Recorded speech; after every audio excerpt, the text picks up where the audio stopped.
Dinumog ng mga Pinoy sa Alcobat, Saudi ang Sangalan ng Ama stage play ng Society of Performing Arts Talent Development Guild. Yan ang Balitang Middle East ni Florante Catanus.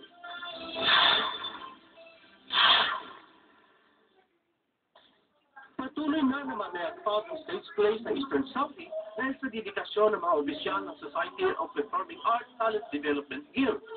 Katunayan, dinumog ng mga Pinoy ang stage play ng grupo na pinamagatang Sangalan ng Ama na ipinalabas sa International Philippine School Alcobar Multipurpose Hall.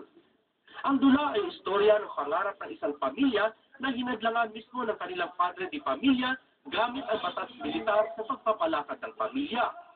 Nadurog at nabigo man, pero pilit na bumangon sa bandang huli sa tulong ng bawat isa ang mga miyembro ng pamilya. Magandang pagkadirect at mahusay mga cast. Nanay tulong na ito dahil tayo mga Pilipino ay nakilala sa larangan ng stage play tulad nila sa Lungga. Kaya tayo may theater dito sa Saudi Arabia dahil bihira po ito. Dahil dito napapanatili ang galing lalo na sa ang talento ng mga ating mga anak dito. Turing-turi naman ang karakter ni Actor-Director Dennis Obispo na isang general na pilit pinapatakbo ang pamilya ayon sa kanyang panuntunan. Hindi madaling maging actor-director ng isang play. Umaasa ka kasi time direct mo yung mga kasama mo sa play.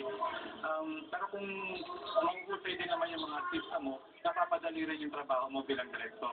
Nabigyan ng Lifetime Award si Jeffrey Deray sa husay na pagganap niya bilang panganay na anak na nalihis ng landas dahil sa higpit ng ama.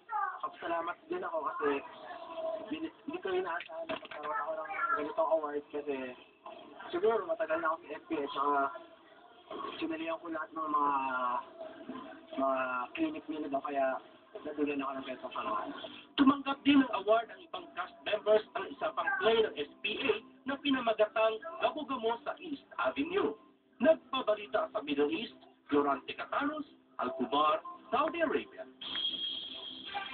Dito po nagtatapos ang listado ng edisyon ng mga balita sa